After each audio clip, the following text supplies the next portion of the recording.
चलो emulsion start किया जाए। इमल्शन में क्या है? इमल्शन वर्ड सुना है पहले आप लोगों ने?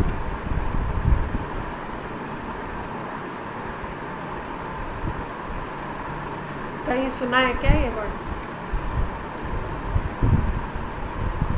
कभी सुना नहीं? इमल्शंस क्या होते हैं?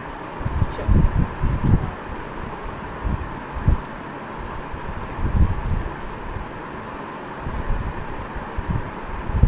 कुछ कह रहे हो? कोई कुछ कह रहे हो?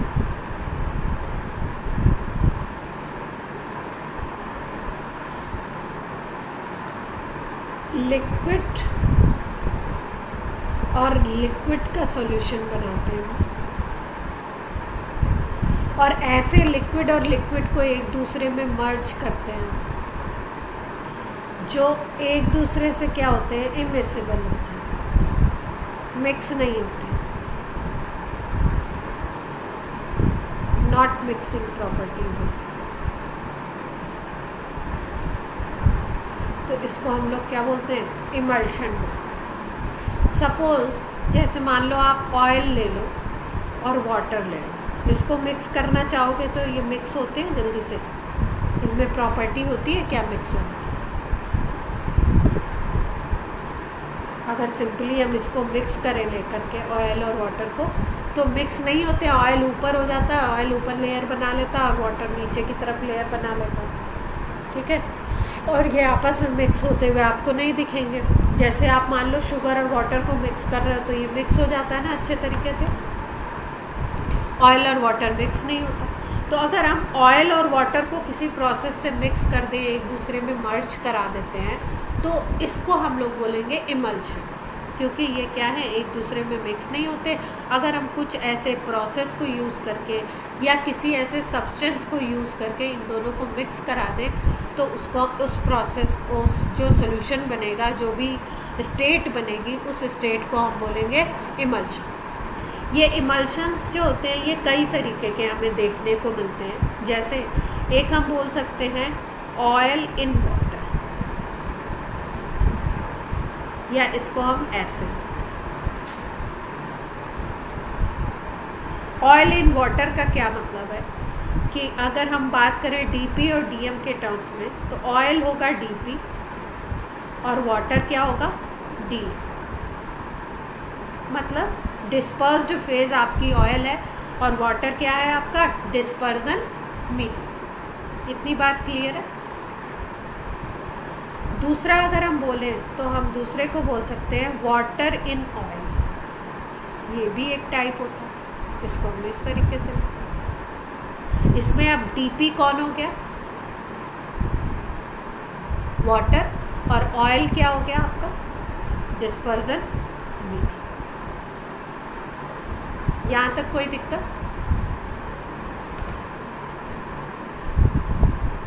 अगर एग्जाम्पल में हम देखें, मिल्क को देखो, ठीक है। तो मिल्क की अगर हम बात करते हैं तो मिल्क में फैट, प्रोटीन, ये सब होता है। फैटी जो इसका पार्ट होगा, ठीक है, ऑयली जो पार्ट होगा वो डिज़ोल्व होता है आपका इसके लिक्विड या वाटर काइंड ऑफ सब्सटेंस में, जिसके कारण ये जो मिल्क है इसको हम लोग क्या बोलते हैं? इमल्शन। अगर दूसरा एग्जांपल हम लोग लें क्रीम का, तो क्रीम ऐसा एग्जांपल है जिसमें आपका वाटर मिक्स किया जाता है, किसमें?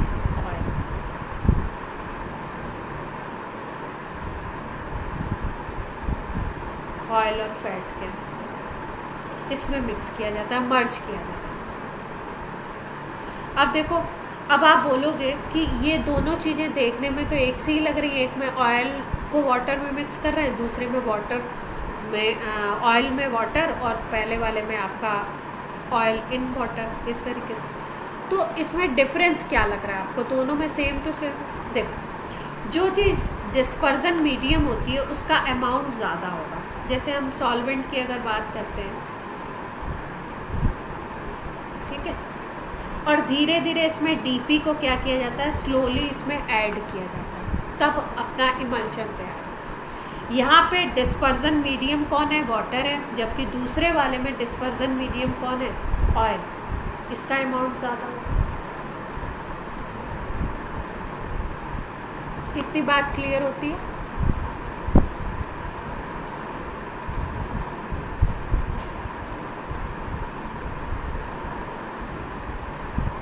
यस और नो?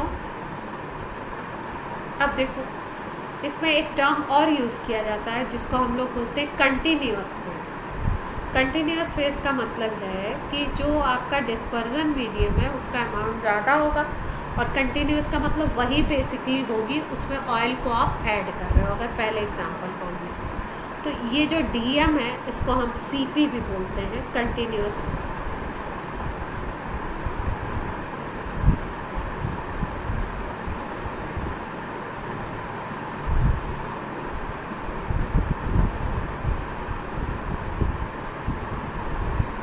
और यहाँ पे ये इसमें कंटिन्यूअस फेज कौन होगी, वाटर होगी। और अगर यहाँ पे बोलो तो सीपी कौन होगा, ऑयल।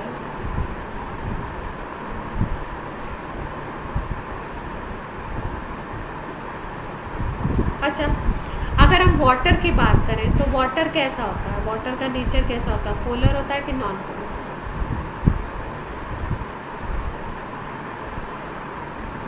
वाटर पोलर होता है। पोलर का मतलब उसमें पॉजिटिव और नेगेटिव फेजेस बनते हैं, ठीक है। और अगर हम बात करें ऑयल की तो ऑयल क्या होता है, ऑयल फैटी कंपाउंड होता है। फैट्स जो होते हैं वो कैसे होते हैं आपके, ये आपके नॉन पोलर होते हैं, ऑर्गेनिक मॉलिक्यूल होते हैं पूरे। क्लियर है इतनी बात?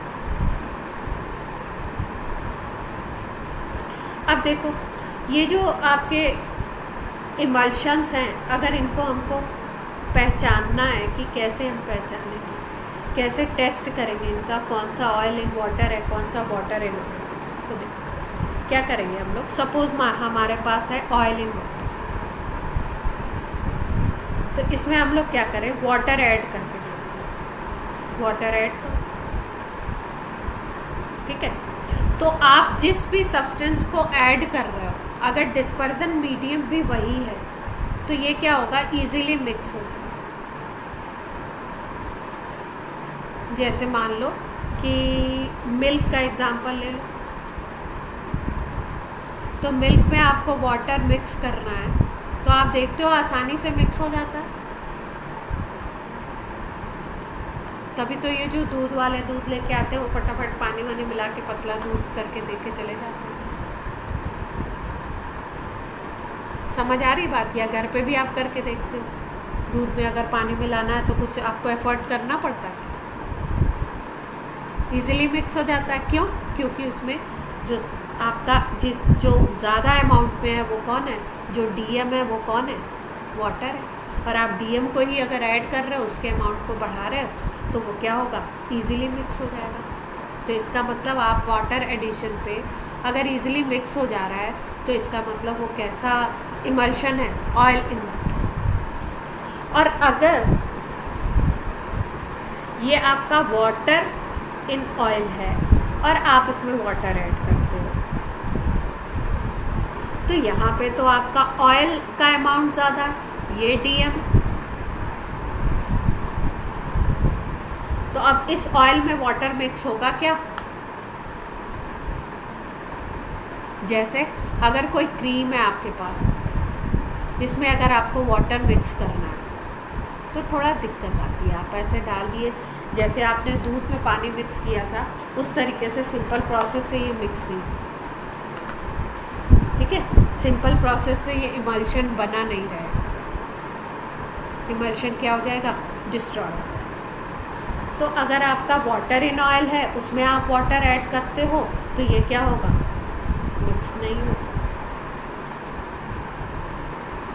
और अगर मिक्स नहीं हो रहा है तो आपने क्या पहचाना, वाटर इन ऑयल। और इसी तरीके से अपोजिट बात आप कर सकते हो, ऑयल इन वाटर अगर है, ये वाला है आपका, और इसमें आपने ऑयल ऐड कर दिया तो क्योंकि इसमें डिस्पर्जन मीडियम वाटर है और आप उसमें ऑयल ऐड कर रहे हो तो वाटर में ऑयल मिक्स ही नहीं होगा। वाटर डीएम सेम था तब तो मिक्स हो गया, अगर आप ऑयल डाल दिए तो मिक्स नहीं होगा। तो आप कह सकते हो कि ऑयल इन वाटर। तो पहचान कर लेंगे अगर टेस्ट इस तरीके से आइडेंटिफिकेशन आपको करना है। सबको क्लियर है यहाँ तक बात?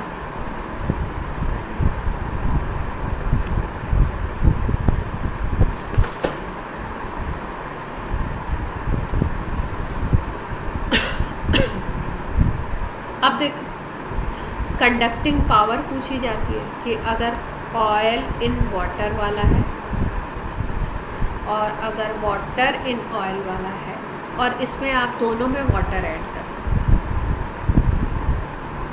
तो किसकी कंडक्टिंग पावर बढ़ेगी और किसकी कंडक्टिंग पावर पे कोई इफेक्ट नहीं। तो अगर आप ये देख रहे हो यहाँ पे वाटर है और आपने और वाटर आपने इसमें ऐड कर दिया और फिर उसके बाद इसमें आप एक वाटर मत ऐड करो, यहाँ पे इलेक्ट्रोलाइट ऐड। आप क्या करते हो, कोई इलेक्ट्रोलाइट ऐड करो।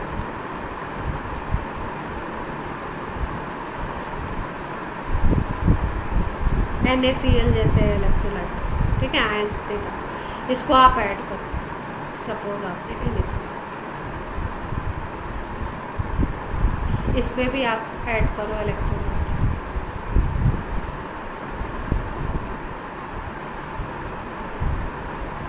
तो क्योंकि ये वाटर पहले से ही पोलर है, इसमें डिस्पर्जन मीडियम या कंटिन्यूअस फेज पहले से ही पोलर है और आप उसमें इलेक्ट्रोलाइट ऐड कर रहे हो, इलेक्ट्रोलाइट भी क्या होगा, पोलर नेचर का होगा। तो ये दोनों मिल के क्या करते हैं कि कंडक्टिविटी को बहुत ज़्यादा इंक्रीज कर देते हैं। कंडक्टिंग पावर क्या हो जाती है सॉल्यूशन की, बहुत ज़्यादा इंक्रीज करती है।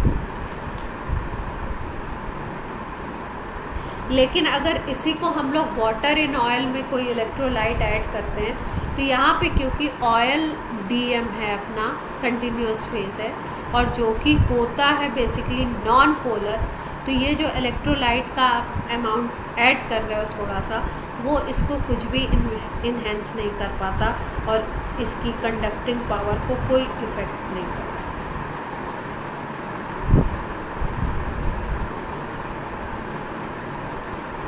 क्लियर है बात?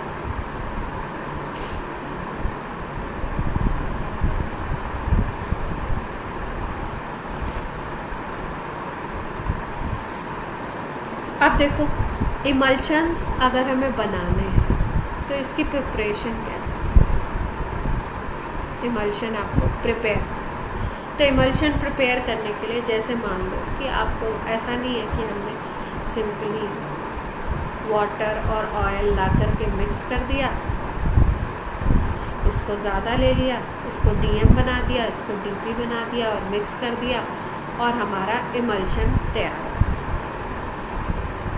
ऐसा नहीं, इसमें क्या करना पड़ता है, हमको कुछ सब्सटेंसेस को ऐड करना पड़ता है और इन सब्सटेंसेस जो ऐड किए जाते हैं, जिनके एडिशन से आपका इमल्शन प्रिपेयर हो जाता है, उसको हम बोलते हैं इमल्सिफाइंग एजेंट या इसको इमल्सिफायर।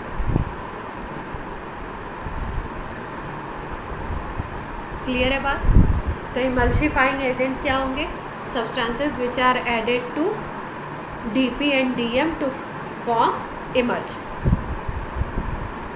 जैसे मान लो आजकल बहुत ज़्यादा बोला जाता है ऐसा कि जो ये मिल्क मैन है, ये क्या करते हैं, डिटर्जेंट्स और सोप को यूज़ करके मिल्क बनाया जा रहा है, ठीक है, सिंथेटिक मिल्क आ रहा है, ऐसा बोला जाता है। सिंथेटिक मिल्क मार्केट में आ रहा है, तो ओरिजिनल मिल्क नहीं आ रहा। क्या करते हैं ये, आपका ये लेते हैं और इमल्शन प्रिपेयर करते हैं, किसके थ्रू, सोप और डिटर्जेंट यहाँ पे काम करते हैं इमल्सिफाइंग एजेंट।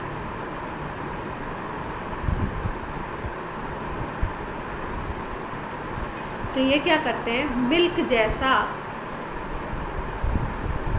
मिल्क नहीं होता, मिल्क लाइक इमल्शन तैयार कर देते हैं।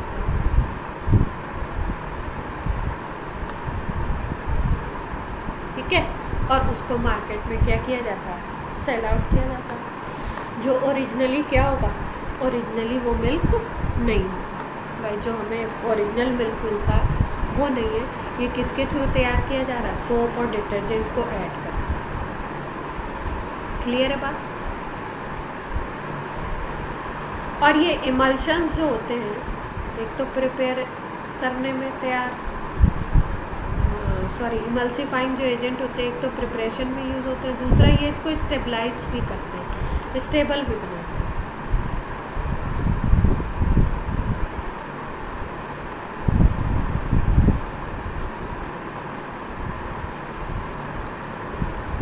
Emulsifying agent. अब एक प्रोसेस होता है डीइमल्सिफिकेशन।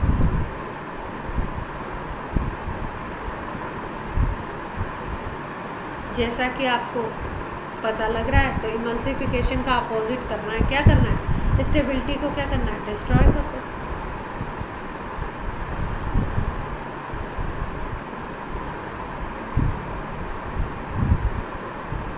इमल्शन की स्टेबिलिटी को ख़त्म कर दो तो क्या हो जाएगा, उस प्रोसेस को क्या बोलोगे, डीइमल्सिफिकेशन। क्लियर है बात।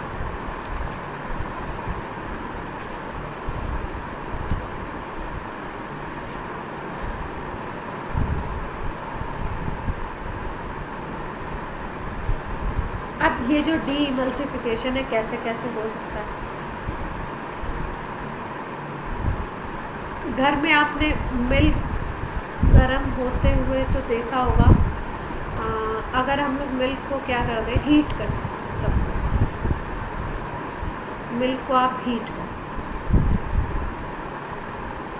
ठीक है, आपने इसको हीट कर दिया, तो हीट करने से क्या होता है, थोड़ी देर बाद आप देखते हो कि अगर इसको आपने छोड़ दिया तो थोड़ी देर बाद आप देखते हो इसके ऊपर कुछ ऐसा मलाई जैसा आ जाता है।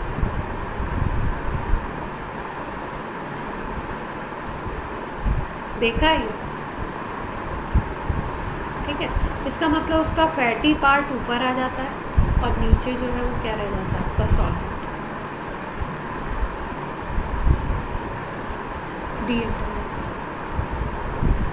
ठीक है, और ये अगर आप मिल्क को हीट करके ऐसे ठंडा कर रहे हो तो भी आप देख सकते हो। ठीक है, तो इसमें क्या हो गया कि ये सॉल्वेंट और फैट अलग अलग आप कर सकते हो, ये वाली लेयर ऊपर हो गई और ये वाली लेयर नीचे, तो इसको हम बोलेंगे डीइमल्सिफिकेशन। ये हीटिंग से भी होता है, लेकिन अगर आपके पास मिल्क है और आप उसको क्या करो, खूब कूल डाउन कर लो, ठंडा भी कर दो तो भी होता है। ठंडा भी कर दोगे तो आप देखोगे मिल्क के ऊपर एक मोटी सी लेयर है ऑयल वाला, और नीचे आपका लिक्विड। क्लियर है बात।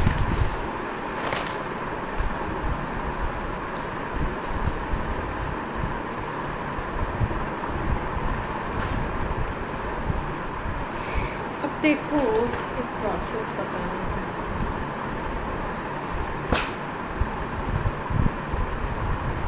मिसल फॉर्मेशन सुना है आप लोगों ने, क्या होता है?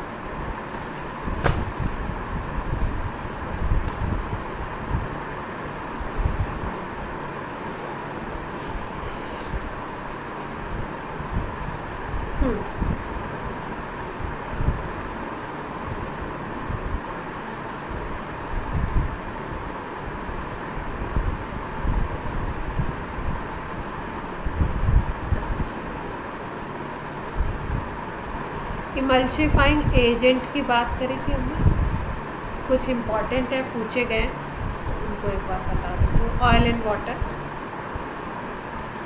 और water and oil and water के लिए अगर बोलो तो इसमें प्रोटीन होता है इमल्सिफाइंग एजेंट। गम्स को आप यूज़ कर सकते हो, कुछ सॉल्युबल सोप्स होते हैं, ये पूछा गया एक दो बार। और अगर वाटर इन ऑयल की बात करो तो इसमें इनसॉल्युबल सोप होगा,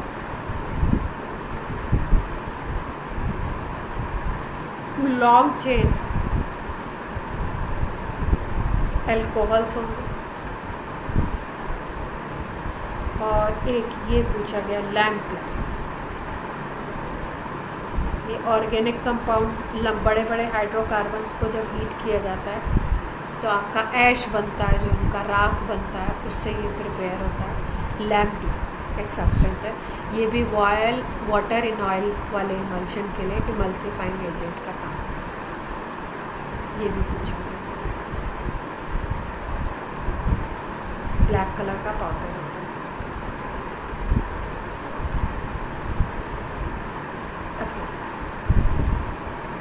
थोड़ा सा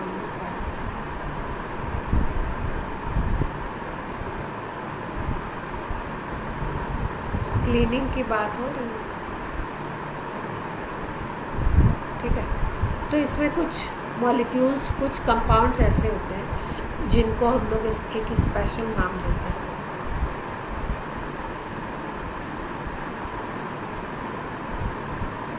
सरफेक्टेंट, या इसी को बोलते हैं सरफेस एक्टिव एजेंट्स,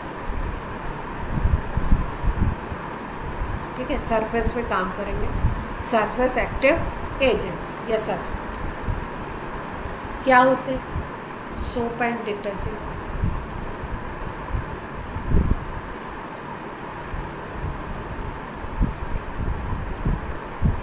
काम कैसे करते हैं? सोप की अगर बात करो तो सोप होता है आपका हायर फैटी एसिड्स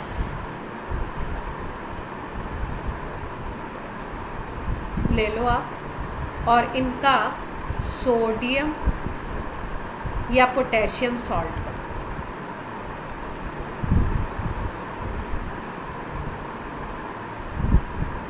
सोडियम और potassium salts of higher fatty acids, इनको हम लोग बोलते हैं सोप। अब जैसे इसका एक एग्जांपल हम लोग ले लेंगे, सोडियम स्टीयरेट, ये होता है C17H35COON, ठीक है, ये सोप है। अब आपको क्या करना है, ये सरफेक्टेंट की तरह काम करेगा। अब आपको क्या करना है, इस सोप को यूज़ करना है किसके लिए? क्लीनिंग के लिए। कोई ऑयल की ड्रॉप है किसी क्लोथ पे, उसके लिए आपको क्या करना है, यूज़ करना। तो ये इसके साथ आके अटैच होगा जब वाटर में आपने इसको मिक्स किया, और उसमें वो ऑयली क्लोथ आपका पड़ा हुआ। तो ये जो आपका सोप है, इसमें दो तरीके के पार्ट होते हैं इसके स्ट्रक्चर में। एक होता है आपका हाइड्रोकार्बन का पार्ट,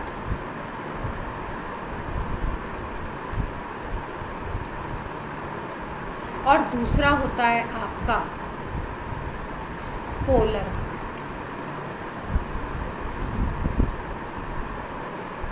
ये जो हाइड्रोकार्बन का पार्ट होता है इसको हम लोग बोलते हैं टेल, और ये जो पोलर पार्ट होता है इसको हम लोग बोलते हैं हेड।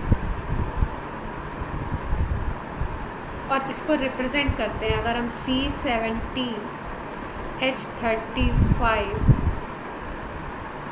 को अगर हम रिप्रेजेंट करना चाहें तो इसको अगर हम कार्बन के टर्म्स में ऐसे इस तरीके से रिप्रेजेंट करें, ये C17 ले लो, तो इस तरीके से ये जो बनाता है, ये बनाता है टेल।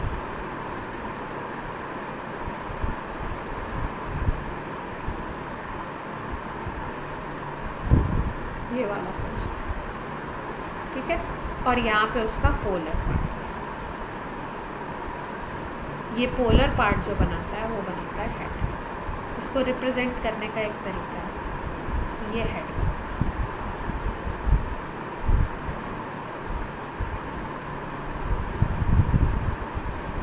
ये देखो, ये क्योंकि हेड जो है ये पोलर पार्ट है, तो वाटर में हम इसको वॉश करते हैं क्लोथ को, तो वाटर कैसा होता है? पोलर होता है। ठीक है, तो ये जो आपका हेड वाला पार्ट है ये आपका हाइड्रोफिलिक होता है, और ये जो टेल वाला पार्ट है ये पार्ट होता है आपका सोप में, जिसमें हाइड्रोकार्बन की लंबी चेन होगी, वो होता है आपका हाइड्रोफोबिक। क्लियर है इतनी बात? इसका मतलब सोप या डिटर्जेंट में दो तरीके के पार्ट हैं, एक को पोलर दूसरे को नॉन पोलर बोलते हैं। एक होता है हाइड्रोफिलिक, जो पोलर पार्ट होगा, जो हेड होगा वो आपका हाइड्रोफिलिक होगा, वाटर से अट्रैक्ट होगा, और जो आपका टेल पार्ट होगा वो कैसा होगा? हाइड्रोफोबिक होगा, तो वो अवे होगा वाटर से। ठीक, अब आपकी ऑयल की ड्रॉपलेट है, इस तरीके से आपकी ऑयल की ड्रॉपलेट है। अब जैसे ही आप इसमें डिटर्जेंट वगैरह डालते हो, वाटर के सोल्यूशन में आपने क्या किया? वाटर में आपने डिटर्जेंट ऐड किया और उसमें ऑयल ड्रॉपलेट वाला आपका क्लॉथ है, तो जहाँ पे ऑयल का ड्रॉपलेट है वहाँ पे ये जो आपके सोप का मॉलिक्यूल है, ये सोप का मॉलिक्यूल अपने को अरेंज करता है। इस तरीके से ये रीअरेंज करता है अपने को, सारे के सारे मॉलिक्यूल इस तरीके से कुछ रीअरेंज करते हैं कि ये जो हाइड्रोफोबिक पार्ट है वो ऑयल की तरफ आ जाता है, ये वाला पार्ट, क्योंकि ये हाइड्रोफोबिक है। ये ऑयल वाले से ये वाला एंड इसका ऑयल से अटैच हो जाता है। अब ये मैं जैसा भी बना रही हूँ ये बेसिकली कार्बन को डिनोट कर रहा है, ठीक है। और ये जो हेड वाला पार्ट है ये वाटर से अटैच है।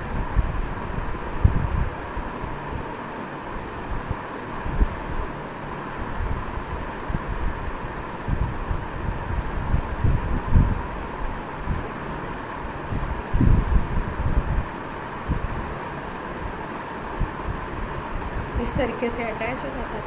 ये जो स्ट्रक्चर बनता है ये पूरा, इसको हम बोलते हैं मिस।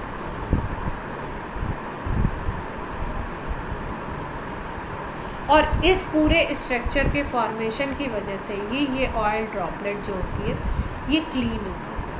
कैसे? ये पूरा स्ट्रक्चर बन गया। अब आप क्या करते हो? उस क्लॉथ को पानी में डिप कर करके वॉश करते हो। जब वॉश करते हो उसको, तो क्या होता है, ये जो पूरा वेसल है ये ऑयल के ड्रॉपलेट को लेता हुआ बाहर आ जाता है पानी के साथ, क्योंकि ये वाला जो एंड है ये क्या है? पानी के साथ अटैचमेंट शो करता है। क्लियर हुई बात?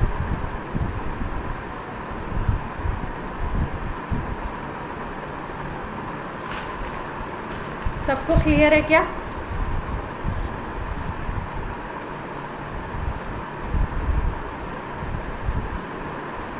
सब थक गए लगता है, आवाज़ नहीं आ रही किसी को, कुछ तो गड़बड़ है।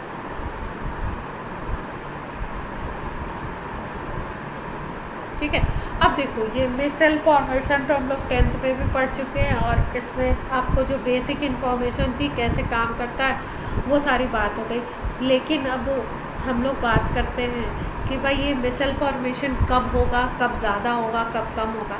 तो इसके लिए एक टेम्परेचर है, जिस टेम्परेचर पे ये मिसल फॉर्मेशन अच्छा होता है या किसी पर्टिकुलर टेम्परेचर पे होता है, उस टेम्परेचर को हम बोलते हैं क्राफ्ट टेम्परेचर,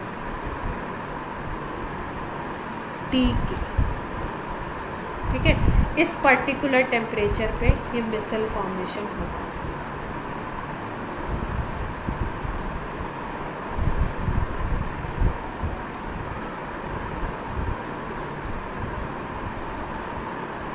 इसके लिए एक आपका भाई मिसल फॉर्मेशन होने के लिए ऐसा नहीं है कि आपकी ऑयल की ड्रॉपलेट है और आपने बहुत मतलब डिटर्जेंट आपने उसमें पिंच आउट डाल दिया और वो मिसल फॉर्म कर लेगा, नहीं। उसके लिए एक कंसंट्रेशन होती है कि भाई इतना अमाउंट आप डालोगे तब मिसल फॉर्म होगा। तो उस कंसंट्रेशन को हम लोग बोलते हैं CMC, क्रिटिकल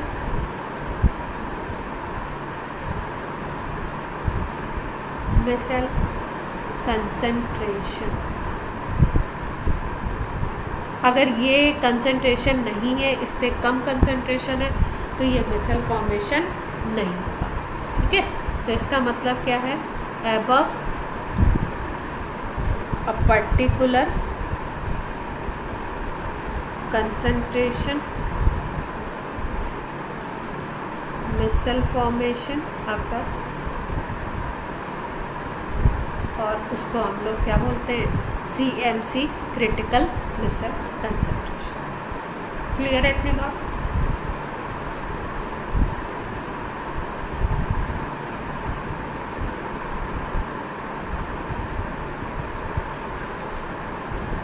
अच्छा भाई, अब देखो जैसे एक दो बार क्वेश्चन CMC से भी आ चुका है कि अगर हम लोग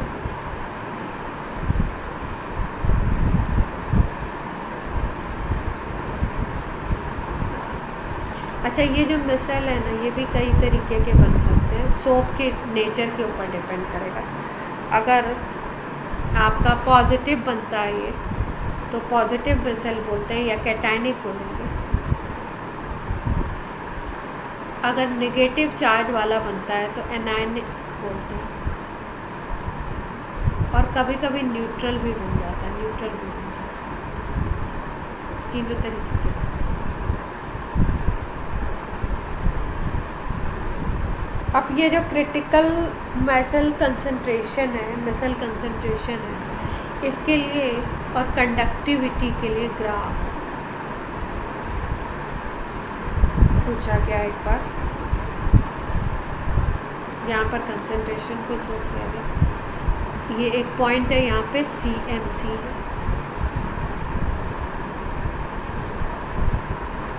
ये वो कंसंट्रेशन है जहाँ पर मिसाइल बनेगा। तो मिसाइल फॉर्मेशन के पहले क्या होगा, कंडक्टिविटी इंक्रीज करती है, और जब मिसाइल फॉर्मेशन हो जाता है तो उसके बाद कंडक्टिविटी कांस्टेंट। एक बार मिसाइल बन गया तो क्या होगा, कंडक्टिविटी कांस्टेंट होगी। उसके पहले तो इंक्रीज करती है, क्योंकि सारे वो कुछ आयंस के फॉर्म में होते हैं, ब्रेक होता है। जैसे ये आपका C17 H35 COO Na की बात करोगे तो ये पहले वाटर में ये क्या होंगे, ये आयंस के फॉर्म में होंगे। कंडक्टिविटी रहती है आपकी हाई रहती है। फिर उसके बाद क्या होता है, धीरे धीरे मिसाइल फॉर्मेशन स्टार्ट होता है। मिसाइल फॉर्मेशन स्टार्ट होगा तो भी कंडक्टिविटी रहती है यहाँ तक। फिर उसके बाद धीरे धीरे ये क्या होगी, कांस्टेंट। जैसे जैसे अटैच होता जाता है वैसे वैसे कांस्टेंट। टर्बिडिटी वर्ड सुना है क्या?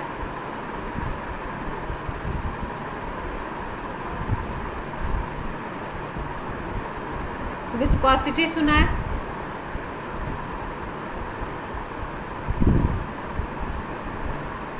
विस्कोसिटी सुना है, टर्बिडिटी नहीं सुना है? किसी ने सुना है?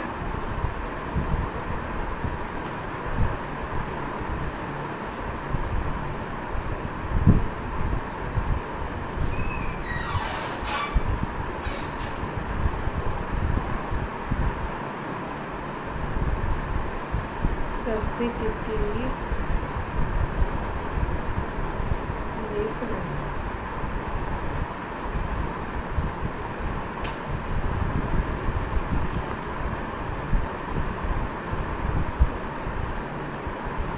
अच्छा, विस्कोसिटी का क्या मतलब होता है बताओ?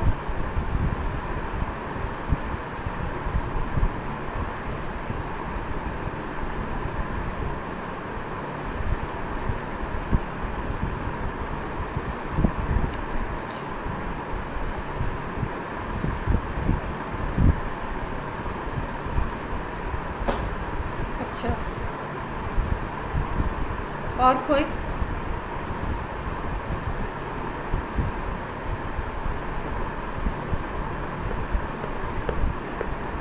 और कोई बताना चाहता है विस्कोसिटी के बारे में?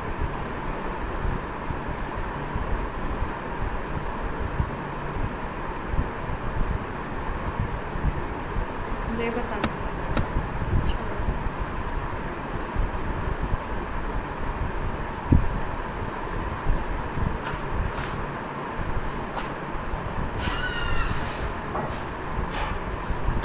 ऐसा करते हैं, आज की क्लास ऑफ करते हैं। आज मेरा ये तो टॉपिक ख़त्म ही होने वाला था, कैटालिसिस से स्टार्ट करके उसको भी ख़त्म करना था आज, लेकिन टारगेट में हो नहीं पाया। आज आपका सैटरडे ना, मंडे को आपका टेस्ट है, ट्यूसडे को भी मैंने कुछ बोला हुआ है आपको टास्क।